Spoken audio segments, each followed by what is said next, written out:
confidence in Jesus. Adam and Eve, they failed at their test, but when Jesus, after being hungry for 40 days of fasting, the devil confronts him. Every time Jesus stands firm for God. He is our hero.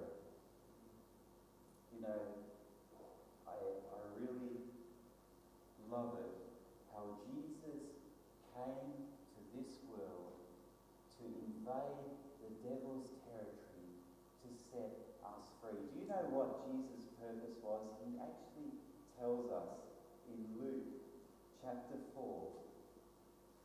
Luke chapter 4 and verses 18 and 19.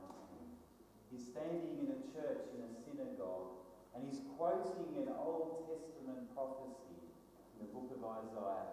And he says, "The Spirit of the Lord is upon me, because he has anointed me to preach the gospel to the poor." That's good news to the poor. You know, the poor don't really have much good news. In Australia, it's not so bad. We've got a social security system. Back then, they didn't have it. I'm going to give good news to the poor. He has sent me to heal the brokenhearted, to proclaim liberty to the captives of Satan. Jesus says, "I'm come to set them free, and recovery of sight to the blind, and to set at liberty those who are oppressed." That's what Jesus did while he came to this earth for 3.5 years. You just have a look at this. This is exciting. In Matthew chapter 4, going back to Matthew chapter 4 and verse 24, I wish I was there. I wish I was with Jesus and see what happened. I'll start from verse 23. Jesus went all about Galilee, teaching in their synagogues, preaching the gospel of the kingdom, the good news of the kingdom, healing all kinds of sicknesses, all kinds of diseases among the people. Then his fame went throughout all Syria, and they brought to him sick people who were afflicted with various diseases and torments, and those who were demon-possessed, people who were totally under control of the devil, epileptics, paralytics. And what does it say? He healed them all. Well, the all isn't on there, but I'm putting it on there. Wow. Can you imagine if Jesus was here in Penrith tonight? Anyone who had diseases, anyone who was sick, anyone who was broken-hearted, anyone who was a captive of Satan, anyone who had an addiction, God was there and could heal them. He can heal you. And that power he has is still the same. It wasn't just left there back 2,000 years ago. Jesus, the name of Jesus, can still and will still heal us. The devil was busy. He was scared. The people were flocking to Jesus. Who wouldn't want to be with Jesus? Hey, if my mother was there, she wouldn't have had to die of cancer. And if Jesus was there and healed my mum, wow, I'd be so excited. I'd say, boy, this man is the best. He has healed a family member. I don't have to let her go and see her go anymore. After the 3.5 years, the devil got into one of Jesus' 12 disciples. You know, Jesus had 12 best friends who stayed with him for 3.5 years. Every day they worked together, they fellowshiped together, they had fun together, they healed together. They were a really close-knit bunch of people. But we find in John chapter 13, one of these people wasn't happy. He wasn't happy with the way things were going. He was actually, we find out later on, that he was the treasurer of the group. He was the one who had the money.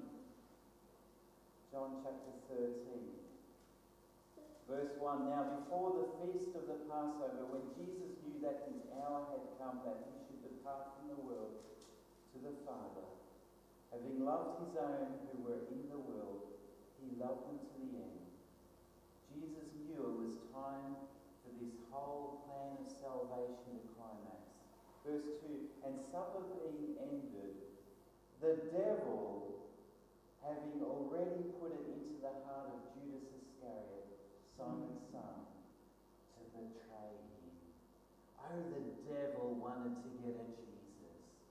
What better way to do it than to get one of his closest to start putting things in his mind saying, hey, you know that Jesus, why isn't he king yet? Why hasn't he got his kingdom on this earth? Why isn't he raking in the millions because you're supposed to be the treasure? Why is he still a humble person even though he's got so much power? Mate, if you were smart, you'd start charging people to be healed, even if it's $5 or $10, heal for leprosy, $100 to raise the dead, you'd be raking in the money.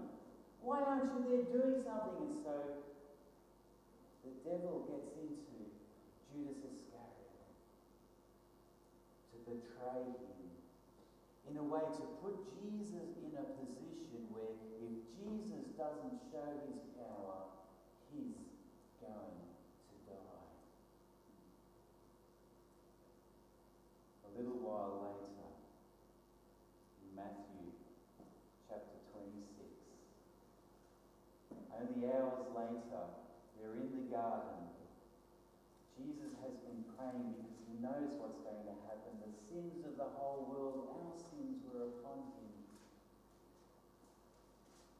And we find that there's a group of people ready to take him on. Matthew chapter 26. Verse 47, I want to read this.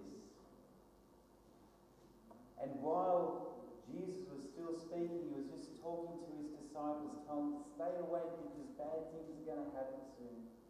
Behold, Judas, the one that the devil tempted and made him betray Jesus, is going to betray him right now. Judas, one of the 12, with a great multitude, with swords and clubs, came from the chief priests and elders of peoples. Now his betrayer, Judas, had given them, the rest of the mob, a sign. Whomever I kiss, he is the one. He is the one. Seize him. Verse 49, immediately Judas went to Jesus, said, "Greetings, Rabbi," and kissed him. And just before the mob grabbed Jesus, Jesus turned to him and said, "Friend, why have you come?" Even at that moment, Jesus is calling Judas friend, even though he knew Judas was betraying him into the hands of the enemy and he was going to have to die. But look at this, verse 51. Suddenly one of those who were with him, with Jesus, stretched out his hand, drew his sword, struck the servant of the high priest and cut off his ear. But Jesus said to him, this is important, "Put your sword away in this place. All who use a sword will die for it by the sword." Verse 53. Look at this.